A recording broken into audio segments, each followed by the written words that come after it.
Gala tenia el do de fer-ho brillar tot, i així que entrava en un lloc tot es posava a relluir furiosament. Mentrestant, aquesta rigidesa gairebé monàstica excitava encara més la meva set de luxe. Em sentia com un xiprer que creix en una banyera. L'obsessió infantil de Dalí pels xiprers la retroba més tard en l'obra d'Arnold Böcklin, L'illa dels morts, que interessava especialment als surrealistes. El xiprer s'erigeix, doncs, en símbol de mort, de solitud, de melanconia. Dalí envolta la casa de port lligat de xiprers. La barca emblemàtica, romàntica, que té l'arbre dins. Del pal de les naus se'n diu l'arbre. És una font carregada de llegenda que apareix a diferents obres del pintor.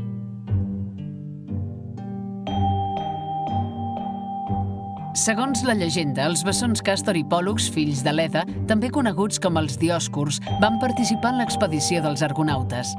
Aquesta teoria li va semblar molt interessant i durant un temps la va fer servir per explicar l'origen de la seva relació amb Gala.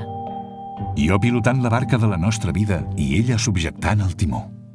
D'aquesta manera, els podem veure en l'emblema de la fundació que Dalí va crear el 1983 i que va anomenar Gala Salvador Dalí.